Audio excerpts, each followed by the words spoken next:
To our virtual space. I just want to, before we get started, highlight that this is being recorded, and because I think this is a really important conversation, and I see it as one of the as really a start to future conversations that we're probably all going to be having for quite a while.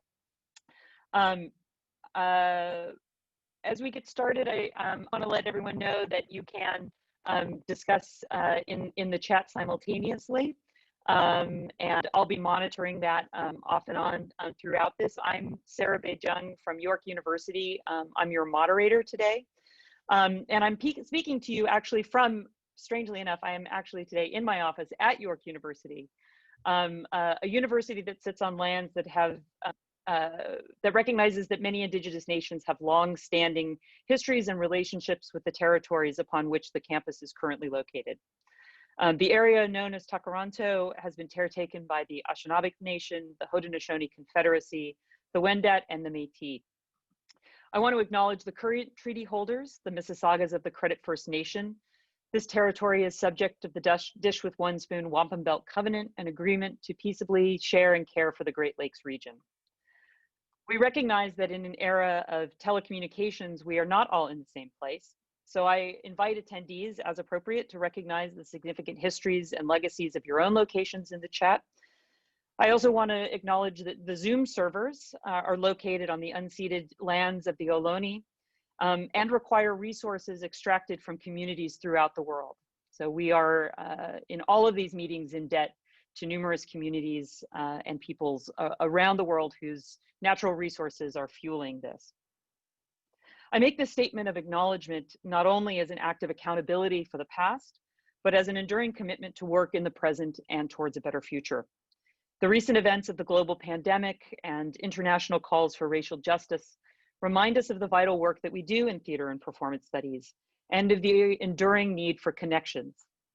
This discussion that we hold today has been developed with these principles firmly in mind, to increase and expand access and representation in the performing arts, inclusive of many languages and modes of thought, practice, and study.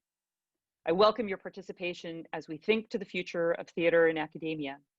And to that end, I'm very pleased to introduce the people who have agreed to be part of this really wonderful field conversation, a great compensatory gesture for a lack of the in-person meeting that we're not able to have this fall.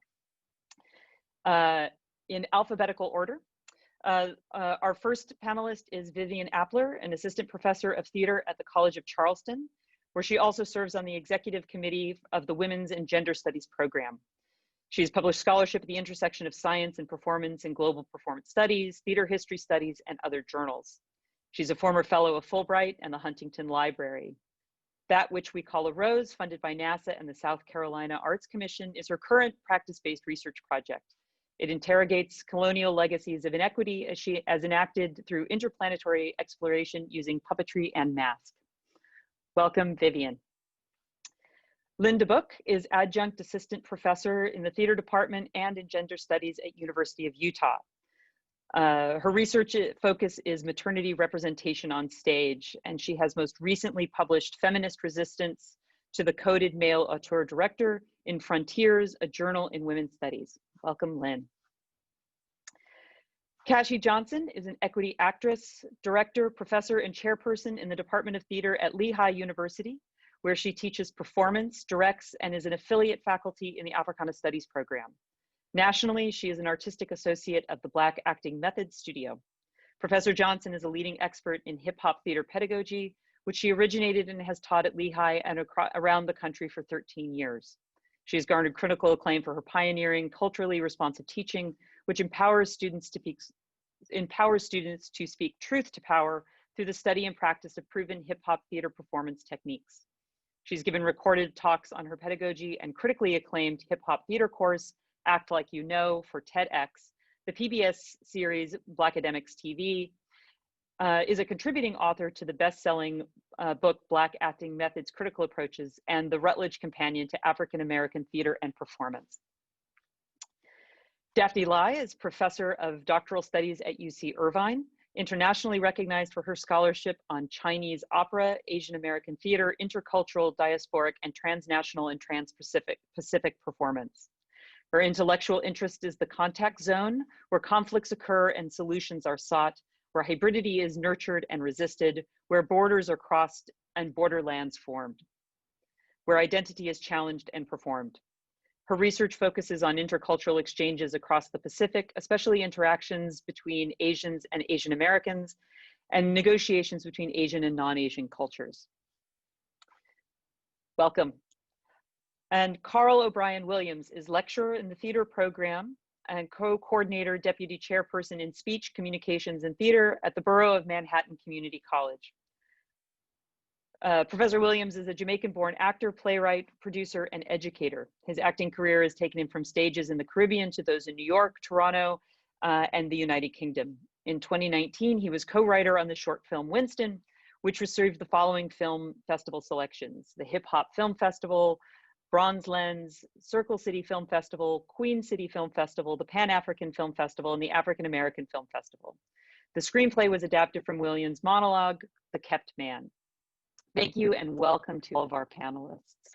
I'm really grateful to be with all of you here today. And again, you're welcome to everyone who has joined us. I just want to give a brief overview on the plan for today. We're going to begin with a presentation from Vivian, Daphne, and Lynn. This comes to us from the Empowerment Committee, which has recently conducted a survey of ASTR members. You may have received it, soliciting information and responses to the current situation in the pandemic. And I invite them to share that and to talk us through what people are experiencing now, and perhaps in comparison with past trends. We'll then facilitate discussion on, among all of the panelists, of what changes we've seen over the past 6-7 months, what's happening in our respective institutions, and then finally turn towards the future and invite conversation around, you know, what we think this has continued from the past, and what new challenges and opportunities are presented in the future, and what we think the future of a post-pandemic theater and performance studies field in the Academy looks like. I'm hoping and expecting that we'll be able to reserve the last 10-15 minutes or so for questions from the audience. I think these might be best facilitated through the chat. So when we move to this portion, I'll invite people to put questions in the chat that I can sort of select to and put to the panelists. If you prefer to raise your hand and ask it directly, that's also fine. It's just I don't want anyone to feel silenced, but I do want to make sure that we have a chance to gather perhaps like questions together and make sure that everyone is included. All right, if there's no further questions or concerns, and apologize for the speed, you know, it's a rather packed schedule for the time we're allotted, and you're all anxious for me talking now. So I will turn this over to Vivi, Daphne, and for their presentation, and you all so much. Great, thank you, Sarah. And so we have many, and thank you for everybody who took the time to fill out this survey that came to you at a very busy time in the school year, and a very unprecedented time in the history of academia. So really, thank you so much for all of you who took the time to fill it out. I have shared the link to our draft of the survey report a couple of times in the chat, so you can peruse that as you like. I can post it again if you lose it. We have a few slides that we want to share in this beginning presentation in terms of the past, having to do with demographics and having to do with where we are. We have a few more slides that we will share more conversationally in the later parts of this presentation. So hopefully, I need to be able to share my screen. Host, please enable me to share my screen.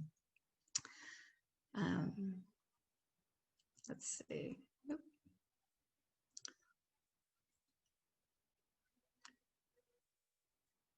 Here we go. Okay, so this was a joint survey because we realized with the within the Empowerment Committee of ASTR that really this was a whole field problem. So we decided to collaborate with AFA. Oops, it's gone. Sorry. So we just, it originated as a white pages project in 2019, which quickly, once the pandemic set in March, and we started having our empowerment committee meetings to get those white pages written, we realized that no white page that we could write in 2020 would at all resemble what we had, what was really needed in the COVID-19 world. And so what we ended up writing was a letter, a response to COVID-19, and I have attached that initial letter as an addendum or as an appendix to the report. So you should, if you were a member of ASTR, you should have received that, but you can read that initial letter. And then almost as soon as we submitted that, we also realized that it might be a good idea to take this time, because we were realizing as well that over the summer that statements and letters were insufficient, both to address COVID-19 and also to address inequities of access, inclusion, diversity in the field. And so we thought that some more decisive action was necessary. And so we thought, well, maybe a survey would be a good idea to document this moment, to see what we can find, what is happening among our constituencies across the country and the world, so that we can share information and share strategies and develop this. So we had 33% of the survey respondents reply, and which is above industry standard, as you will see in the report. There were a lot of responses, over 600 responses, with a lot of open-ended questions and a lot of other please explain. So there's a lot of qualitative data that we will share anecdotally in this presentation, but and to kind of use to suggest trends, although we have not yet completed a more comprehensive data analysis of the qualitative open-ended feedback that we got. But some trends are starting to emerge, and we get a glimpse of these here. People are very concerned about current and PhDs, people who are recently graduated or who are currently enrolled in PhD programs. The question of, since this was a pan field survey, we had people responding both who were academics and non-academics, people who were more practitioner oriented, dealing with the questions of what liveness or presence mean, how do we share that, how do we train people in our programs for a future that is uncharted, and also the confluence of COVID-19 with the tragic deaths over the summer that have been culminating and building for centuries. The gaining of momentum in the Black Lives Matter movement has also helped to pinpoint, and we hope that the overlapping concerns between Black Lives Matter and also COVID-19 will help us to forge a path forward so that we can continue to address inequities even while we are dealing with the astonishing loss in funding and positions, which this survey also addresses.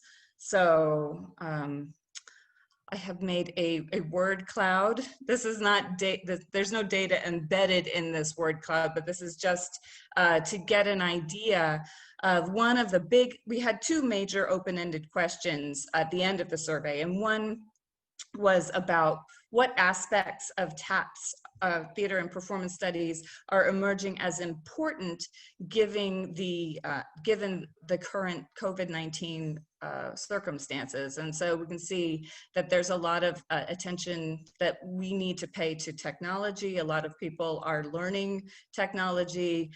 There's a lot of anti-racist training that is happening now.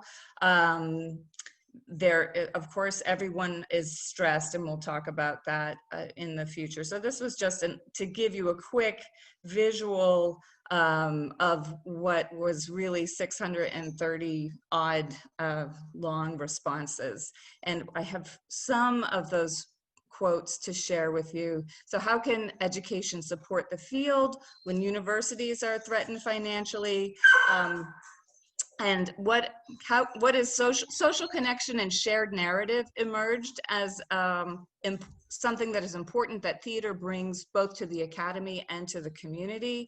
Anti-racist pedagogy is increasingly important, and hopefully we'll talk more about that today. And also the aspects of embodiment and its positive impact on stress, management and reduction, and mental health. So that's kind of an overview of all the many things that we're going to talk about in this survey. But to put it in context, in terms of who we are, we wanted to talk about demographics. Who filled out this survey? And Daphne is going to talk about that.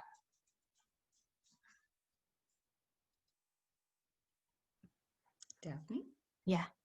Hi, I'm Daphne Lai. So I will be talking a little bit about who we are. I always have this curiosity, who are we? So I think this slide represents kind of our field because it shows the ASTR membership from 2014 to 2020. So we have a relatively stable membership number. It's always at 600 something, even this year as well.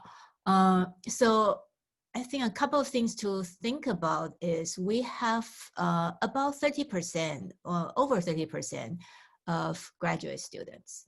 So, and then that number is increasing a little bit. And then another thing we are seeing the increasing number is the contingent faculty member. Right now we have about 12% contingent faculty member. And in terms of geography, we see an increasing number of international membership as well. Okay, so this is kind of a general picture of ASTR for the past 6 years. Yeah. Okay, next slide, please. Right, so in terms of, so from 2017, ASTR did a survey that has 600 respondents. So we thought this would be a representative survey, a more comprehensive survey, demographic survey of our organization. So this one asks about your ranking, your position. So we can see, you know, the tenure track positions, assistant, associate professor, and graduate students. This is all in one slide. Next, please. Right, so this survey also breaks into two categories because sometimes when we talk about degrees and income and age, we should not mix graduate students and the faculty members. So this question is about the degree. So the people who hold a degree or who are pursuing the degree, which will be the graduate students. So you can see in general, the largest number is PhD, people who hold PhDs, and then people who are pursuing a PhD degree. Next, please. And if this is for faculty positions, so what kind of department, what kind of degrees does your department offer? And the majority, and then this is a multiple answers. So some department might have undergrads and MA and PhD. So yeah, so this is like in general to know who we are, what kind of institutions we are in. Next, please. So this is about your own position. the survey taker's position. And so we see, yeah, assistant professor, associate professor, and tenure track professor. And as we see more and more, we'll have more and more contingent faculty and independent scholars. Okay. Next, please. So this one is about income. So I think this is also a very interesting slide to show the income level of the graduate students, and which is on the right, and then the faculty member on the left. So the graduate students' income pretty much, it's probably like how much the university offers as a TA-ship. And then on the left is the faculty members' income. And this is the age. So we can see probably about 30 to 40, that's like the largest age group for both faculty members and for PhD students. Yeah. This is geographic locations. ASTR, I think when we started, it was much more East Coast and Midwest. Even though the East Coast and Midwest population is still higher, we see more people from the West and also international. And then we have like more than 10% of international population at ASTR. Yeah. Next, please. Yeah. Okay. So this is for this survey some of you took over the summer. And then this is to show what kind of institutions that responded to the survey. So most of them are the four-year college or university, private or public. We have more public than private. Next. And then what kind of departments responded? In general, theater, performance studies, or theater and dance.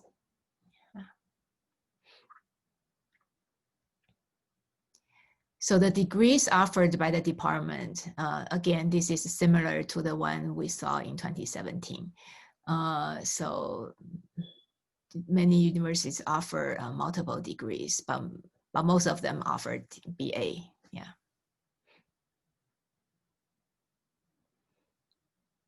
Okay, so these are the people who, who responded. These are the rank.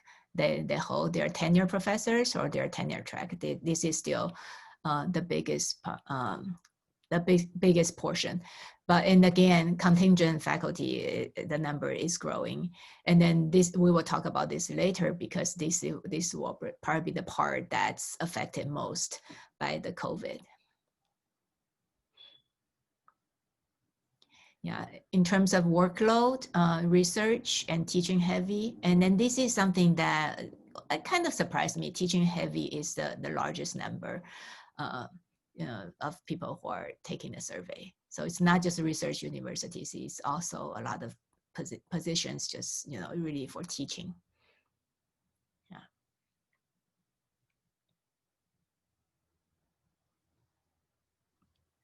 So I'm going to be talking about the next 4 questions, which revolve mainly around the challenges that have been faced by faculty and that filled out the survey, but also, and non-faculty filled out the survey, but also the challenges that are anticipated.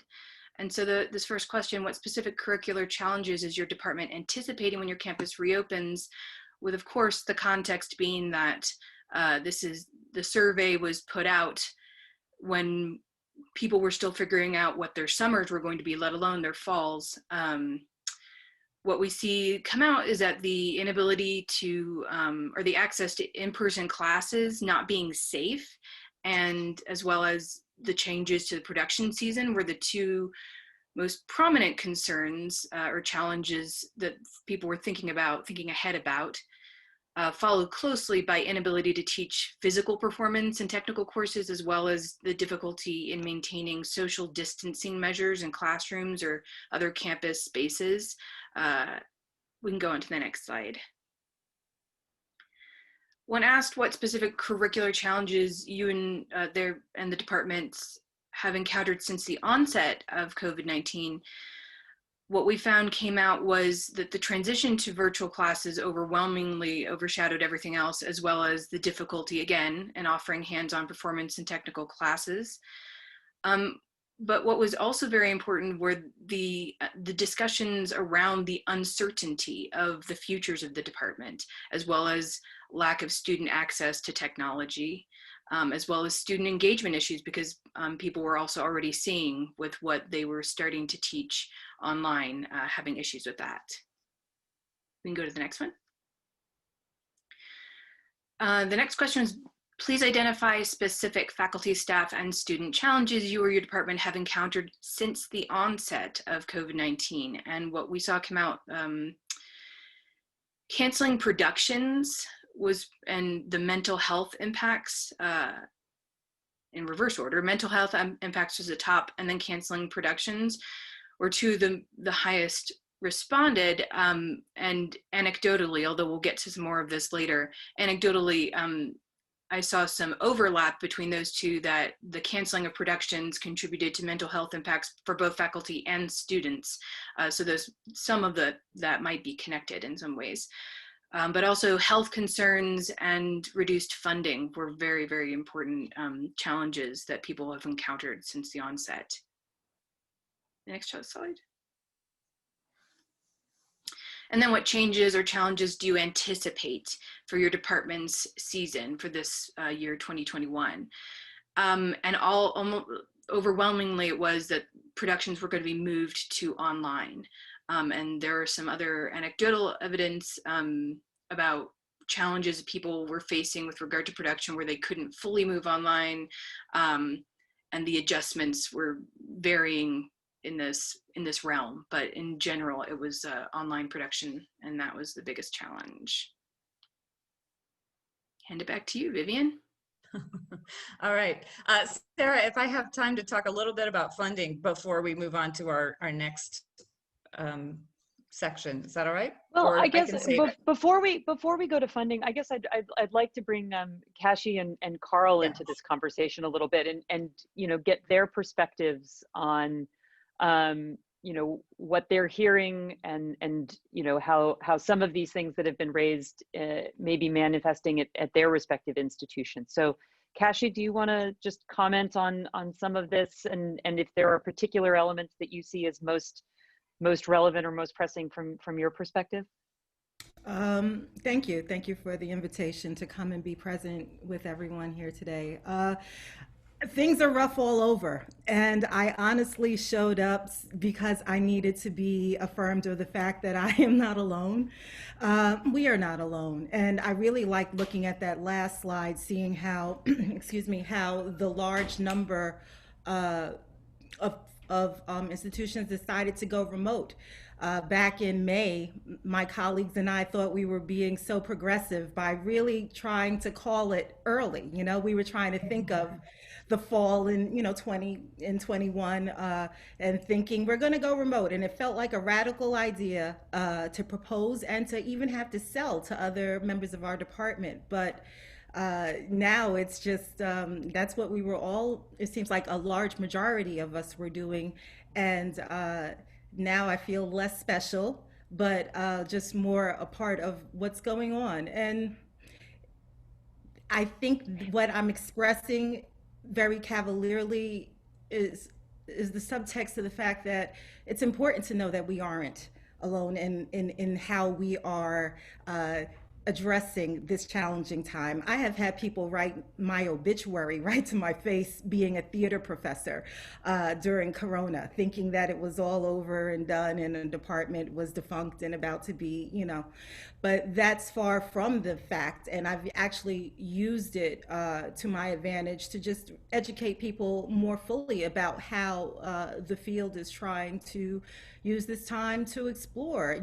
I had students trying to drop in performance class until they learned about on-camera acting techniques.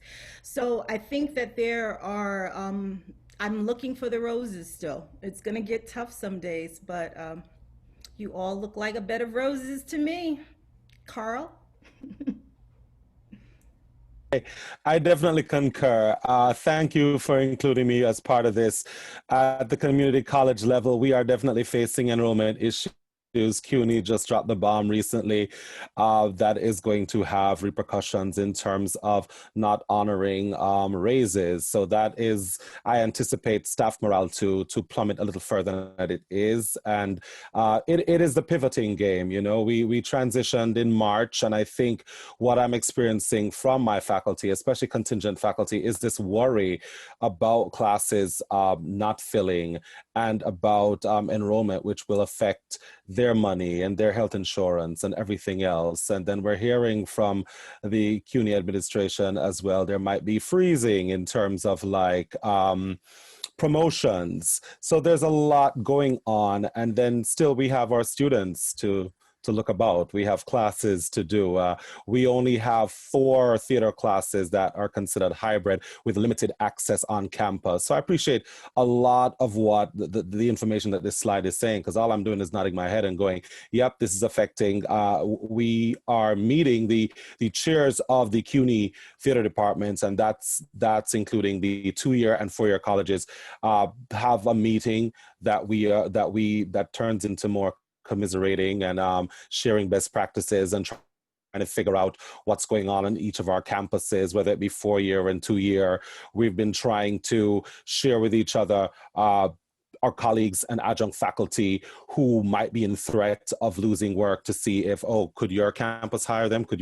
And then when I get in those meetings, you know, you realize that you're not only not alone, but you're not as bad as some other people. There are other departments in CUNY besides BMCC that are definitely not getting the sort of support, right? And with all of that is are a number of us trying to push for hiring more faculty of color and try to push for all of these things and trying to shift and totally decolonize syllabus and make and put more, you know, so there's a lot going on, and I'm sensing a serious burnout coming. So every now and again I have to be like, hey faculty, I have to reach out and be like, okay, so you didn't get to change out the 4 dead white male playwrights this semester. Let's see if we can aim to do it next semester. And but that is still part of the push, and I believe in that push. I believe in that we have to use up all of that. But it's yeah, these are all the struggles that I think everyone's going through. And we had to change one class. We talk about productions that have to get canceled. I think we had to turn one production class into a business of acting or business of theater. I think we called it, just because we could only do one. So we had a musical and we had to change it to a podcast musical. And then the other performance class, we just like pivoted real quickly and be like, look, this class is going to be about bringing in professionals, and then we have to pay them, which is another thing, right? Because I'm not bringing in faculty of color from everywhere and artists from everywhere, and we're not paying them. We need to pay them. So it's that constant fight to get the monies, which are still there, and we need to get a hold of that. So that's some of the things that we've been dealing with in my department and at my college. Thank you both very much for that. And I think your last comments, Karl, really point to the question of funding, which I think is where Vivian was headed next. So do you want to, you know, Karl and Kashi both are talking about, you know, the financial realities and the sort of pivots. And I do want to come back to a question of to ask people what's working, right? What are some of the best practices and how people are pivoting as a way of thinking about what might we keep and what can we aim for as well as think about what should we guard against, right? So I think there's 2 parts of that kind of future thinking conversation.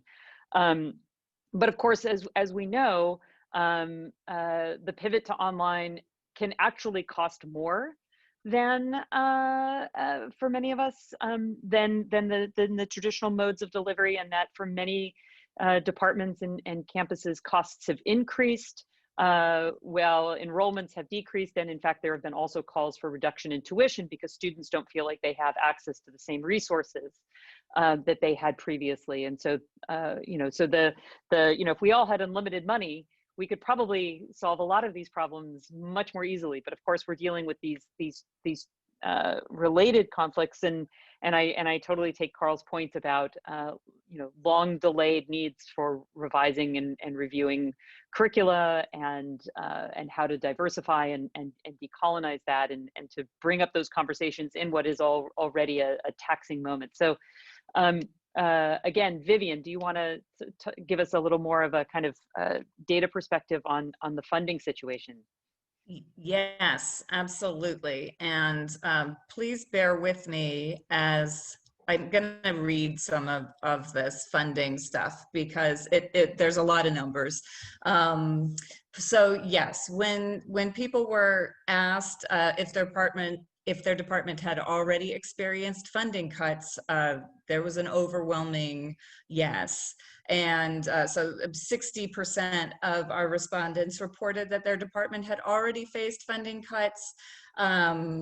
So let's see if we can break that down a little bit. So we asked in what areas was the loss being felt most, and so you can see a visual breakdown of this here. But so we finished this survey in early September. So as of early September, the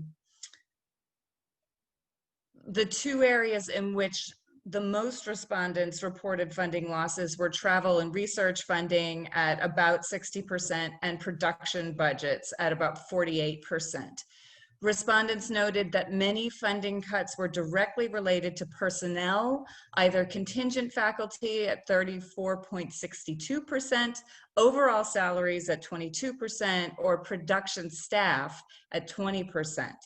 Significant cuts in the form of graduate funding, 13%, and mandated staff and faculty or staff furloughs at about 20% were also reported. So this question in the survey was a click all that apply question. And so I tried to break down these numbers a little more. So 144 respondents noted cuts to contingent faculty salaries, 55 reported cuts to graduate stipends, fellowships, and assistantships, 92 reported cuts to overall salaries, 83 reported mandated furloughs, 84 reported cuts to production staff, making for a total of 458 out of 1,146 responses, or 40%. 40% indicating that livelihoods have already been impacted by COVID-19. But when you add in cuts to retirement contributions and matching plans and health insurance and other benefits, that number reaches nearly 50%. It's 49 and a fraction %. So nearly half of our financial challenges as a field have to do with our livelihoods. And of the number of responses having to do with individual salaries, it's the contingent faculty and graduate students who together comprise the largest population of salaries at risk, which is 43% of the reported impacted salary. So this isn't in the report, but just for conversation, I think that these numbers, when you look at the breakdowns of who's being impacted, suggests what many people have reported that they are already doing, is that there is a strong need to retain salaries for people in contingent or temporary or otherwise precarious positions, because the loss, along with that, the impact of the income loss is disproportionately distributed in terms of who earns what and earning capacity. So, and then I've got one more funding slide here. So then when asked what plans were in place, and thank you, Karl, for already talking about bringing some of these plans up. So directly connected to the funding loss reports, how have departments saved money through the they've saved money, quote unquote, through reduction in season programming at 44%, or reducing the number of classes taught by contingent faculty at 36%. And again, that impacts those contingent faculty and also production staff in some cases. And another area where cuts have been made, as noted above, is a reduction in research funding. And in addition to cuts, some respondents noted that their departments have increased their attention in revenue gaining strategies, reporting an increase in the use of alternative venues and an increase in recruitment efforts. So yeah, I think there's a lot we can talk about here if we pause. Thank you so much, Vivian.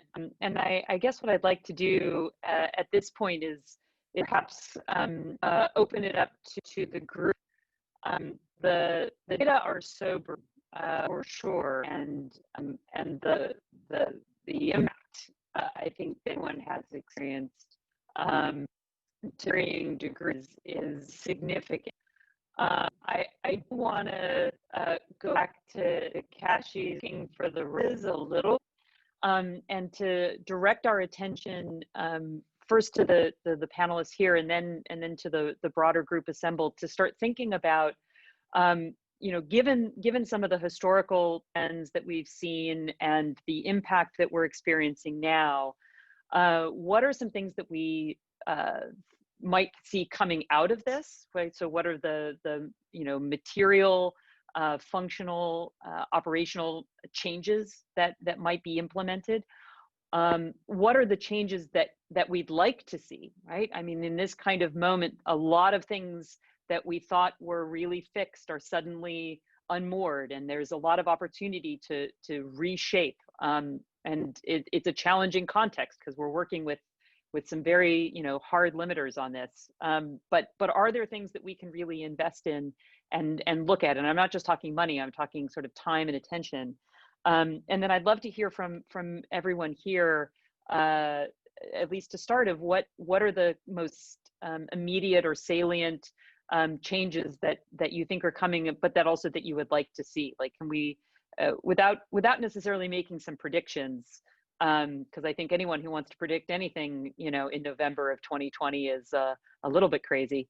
But certainly, what are some of the opportunities or the things that we might start working towards, respectively, but also collectively? You know, what can and how can ASTR facilitate that? So I'll kind of start with whomever in the group would like to begin with this, maybe to get further thoughts from Lynn or Karl, but who would like to sort of take this up? Yeah, go ahead, Lynn. Well, there are several different anecdotes that I shared with Vivian when we were discussing what we had seen going on in our own departments. And in theater and gender studies, I've had very different experiences because I'm much more in contact right now with my theater colleagues. But something in gender studies that came up was that I think with the changeover and with everything that happened from March trickling on forward, they ended up having some teaching struggles in terms of getting things met. So I think they turned toward those who were there first, which I think is important. They offered those who were there something more. But it also ended up dispersing the work differently. So as an example, I'm set up for another course that I usually teach in the spring with gender studies, but they've doubled the cap of students that it's going to fulfill. And it's also a very large course to begin with, which they've also increased my salary as a result, but it's been a sort of an ongoing, flowing, changing thing. And I think looking to those that you have in your department currently and reaching out to them, that's something that gender studies and theater have both done, to reach out and say, where are you and what is it that you need?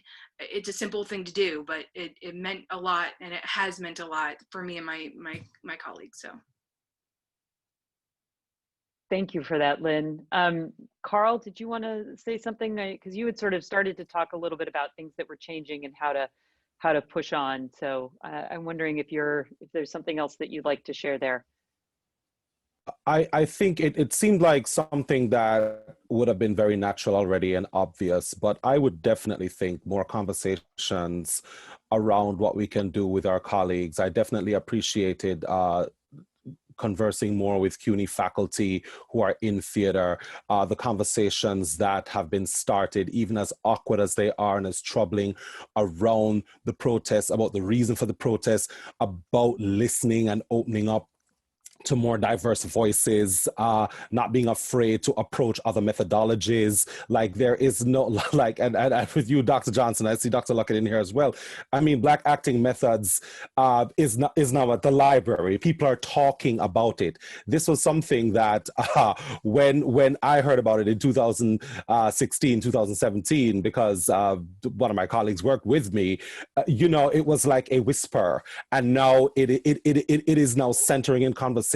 We are speaking about, and it's how quickly things happen. So this idea that, well, we can't change things because this is how it's always been done. I've seen from March till now, I have thrown out so many things. Things have been included more quickly. People have pivoted faster. Yes, it stressed us out and it's caused a lot of, you know, people are stressed, right? Because the COVID is real and family pressures and personal pressures are real. But there are faculty who are asking me questions. Oh, I don't know you as an artist. What do you do? And part of me wants to like do the side eye thing. But when you're in a leadership position, you realize you have to. I can't do that because I've got to work with these people the next day, right? So you've got to say, okay, yes, this is what I do.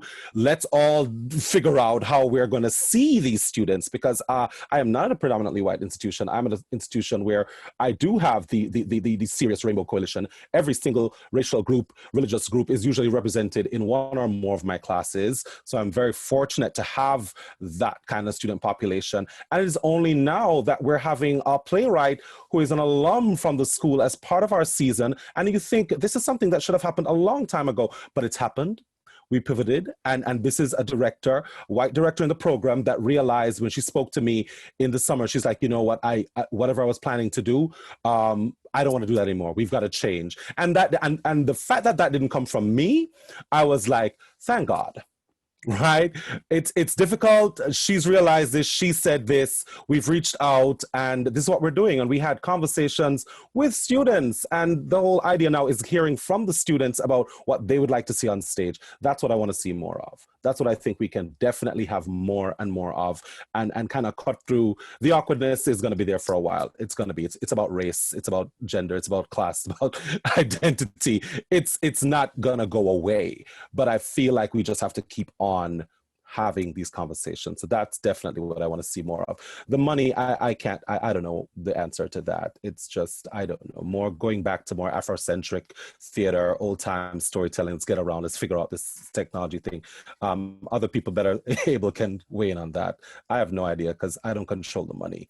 So I'm always thinking of ways to do theater without the money. Thank you so much for that. Daphne.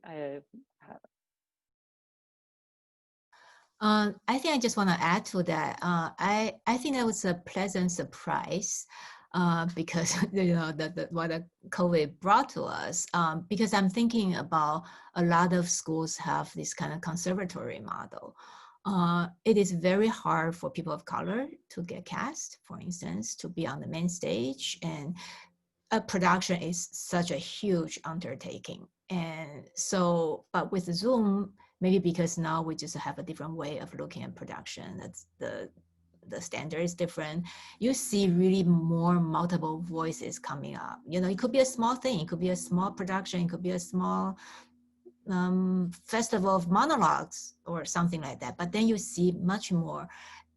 It's almost like a more democratic way for people to participate because it's easier to participate.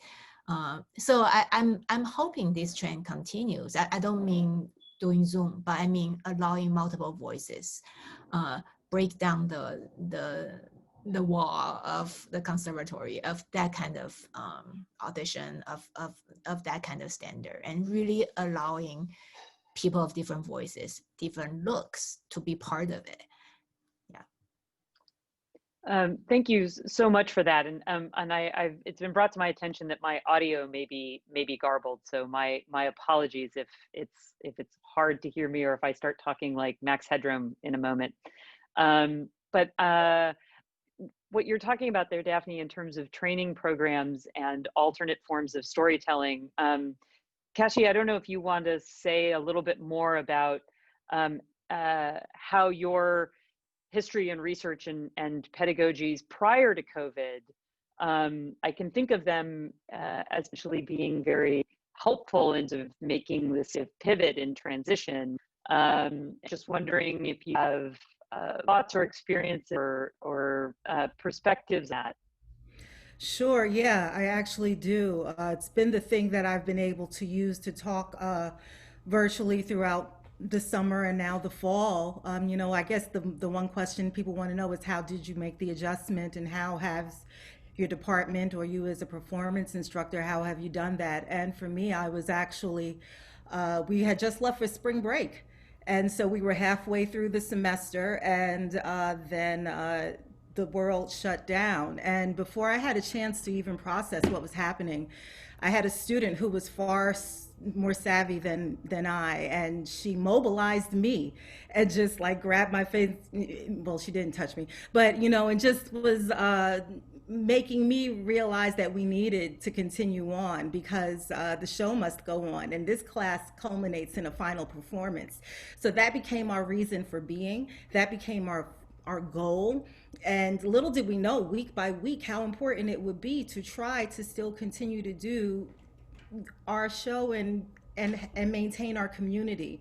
So much so that when we did actually do that performance at the end of the semester, we live stream, or whatever you would call it, we did a YouTube premiere. And that audience, we had a larger audience than we've could ever have in the one show that we usually do.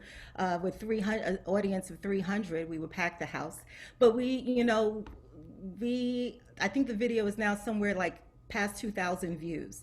And I think that's a part of, one of the things I would like to see continue is an intentionality towards reaching out beyond hoping people find our department and the theater, but radiating out the wonderful work that we do in ways that people can easily find it and they need it. So we were able to send those vibrations out at the right time, and it was truly a celebration, not just for the students, but for the audience as well. People were really just looking for that way to connect, and so I have used that. If I had given myself a chance to think about it and to process how we were going to make it all happen, I would never have taken it. But thanks to my student, I was able to just put one foot in front of the other. And the more I start to do that, you start to run, and then you run into other wonderful people doing the same type of work, and it becomes inspiring. I so appreciate that. I think that, as someone who's been deeply invested in digital performance and media performance intersections, it's encouraging to hear the things that are positive out of that shift, as well as all of the challenges that it brings. Do you have a comment there, Vivian? Yeah, just to quickly just add on to build on what everyone else is saying, is that the collaboration, I really think, is the way forward, and whether that is among concentrations within one department, so whether it's more collaborative projects between dance and theater, or between the theater department and a visual arts department, or even bigger disciplinary gaps. We're talking about starting an art science program at College of Charleston that allows students more opportunity to take arts classes without maxing out their credit hours, because that's also something in terms of funding that that's coming up, is while we're trying to maximize enrollment, sometimes costs for students are going up, whether that's like technology, just being able to buy a laptop and have it always accessible or not. But I do think, and collaborations like this one, I mean, this survey that we are doing is ASTR ATHA. And so perhaps that it is just getting everybody in the same conversation instead of having a lot of small conversations. And that way we can really build as a large field, a growing field. I thank you so much for that, Vivian. I just want to flag for everybody that this session is scheduled till 1:15.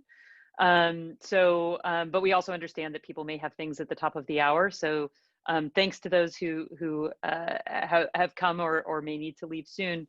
I did want to try to take a few some moments at the in the last 15 minutes to open it up for broader discussions. One of the things that we were sort of, the framing of this conversation is, what does the future look like? And one of the things that strategic foresight planning often does is, rather than predict one future, is to suggest different scenarios that are likely, and to start thinking about how we might plan for those scenarios. Another friend of mine who does a lot of work on design and design for equity and specifically racial justice and design, talks about planning for change.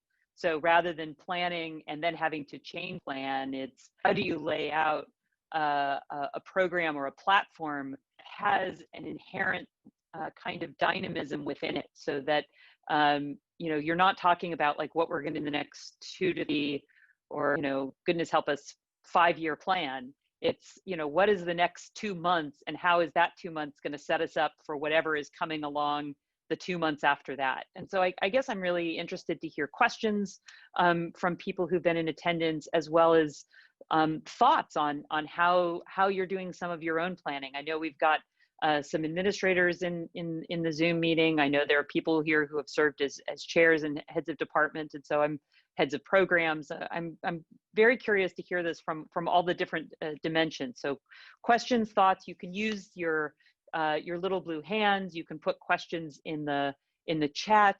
But I'd like to kind of open it up for these last 15 minutes for conversation.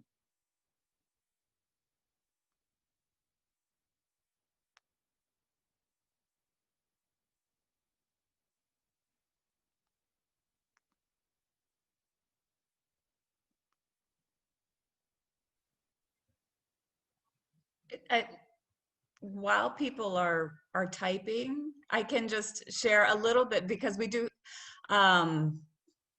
we had a large number of people. We asked a question about whether or not departments had already acted to address questions of equity, access, diversity, and inclusion. And I think I can just put this slide up to have a look at, and we've talked about it in the report, which maybe you've already read.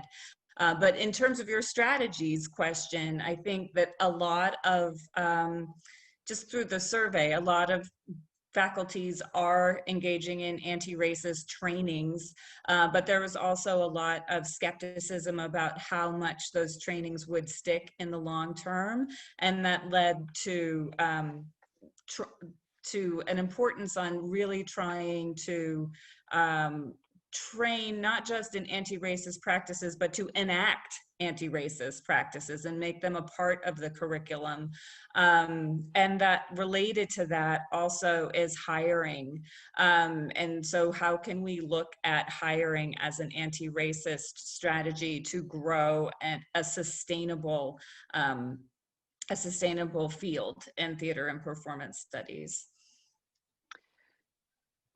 So I think the question, chats are coming through. yeah, now, the question of hiring and sustainability of the field. I mean, we're facing two challenges, but in some ways they both support one another, and they also make it more difficult, right? So to Karl's point, there are conversations happening now and changes that are being made more rapidly than we might have predicted. And at the same time, we're seeing a lack of resources, which makes, and a conflation of positions, which certainly makes new hiring and more diverse hiring more challenging. There's of course, part of that is also about graduate training and mentorship and cultivation of emerging scholars, and not so much about cultivation of scholars, but creation of the context and revision of the context in which they can be most successful. And how do we do that as a field? If I can sort of continue the academic gardening metaphor a little bit further. There is a question in the chat, thank you very much, about perspectives on funding for international graduate students, and a question about whether TA-ships or RA-ship positions will suffer a drop in terms of international. I don't know if anyone wants to speak to international support for international graduate students.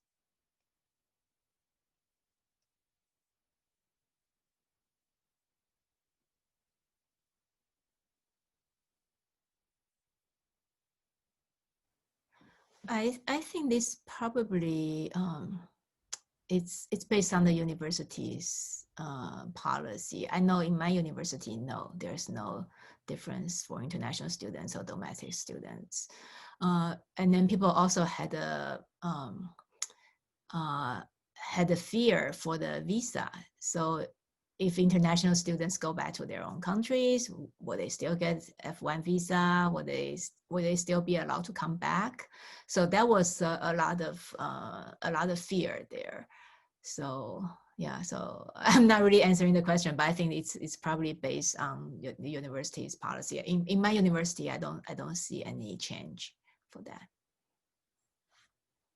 I think we're seeing fairly consistent practices and policies here as well, in terms of international. Of course, I'm at York in Toronto, Ontario, in Canada. So the visa context, the immigration context is similar but distinct. But I do know it has been a concern about how we can continue to support international. And in fact, we've been talking about, my colleague Laura Levin has raised a few times a need to start addressing scholars and artists at risk from around the world, and how can we use the resources of the university to create international collaborations, but also support for people who may be experiencing barriers, if not more severe threats to their scholarly and artistic projects in different parts of the world right now.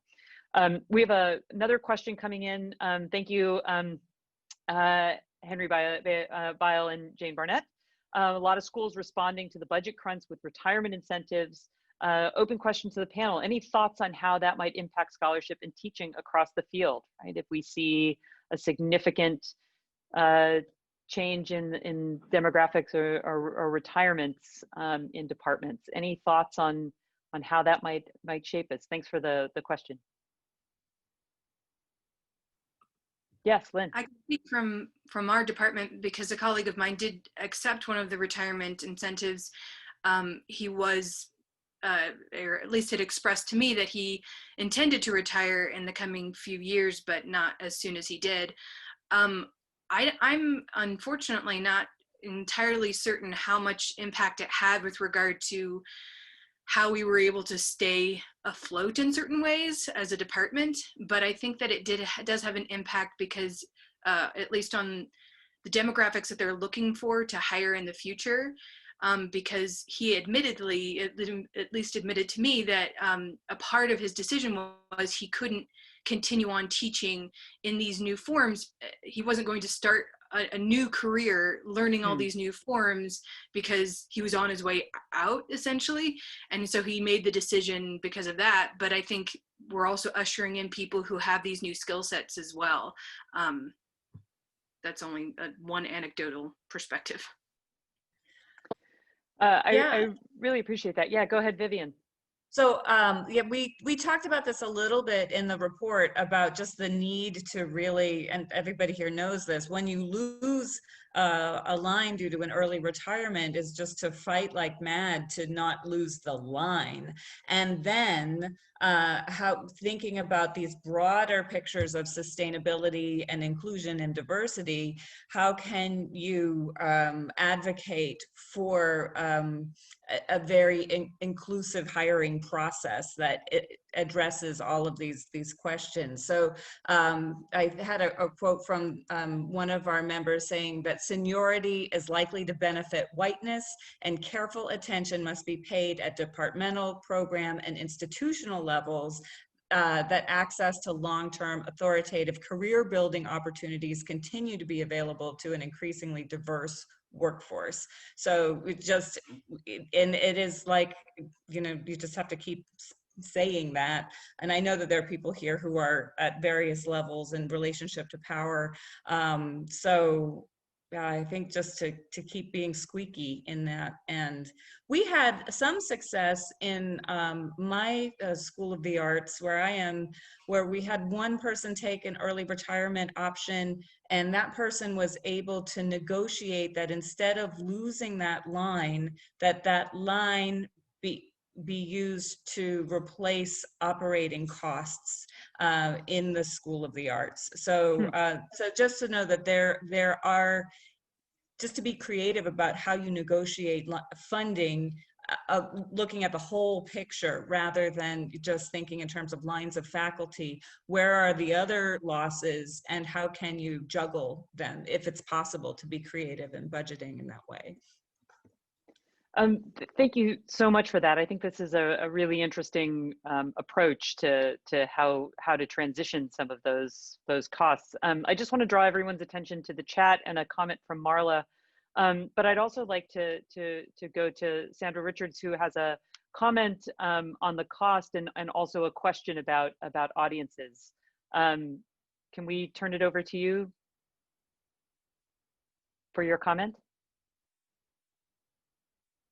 Yes, Professor Richards. Yes, yes. If you want to unmute, you said you had a comment, but I was curious to hear that. No. I was trying to type fast, so that I was hoping that the panelists will comment on the cost, i.e., the economic, the psychological, the pedagogical costs of pivoting to virtual performances. I don't have a comment.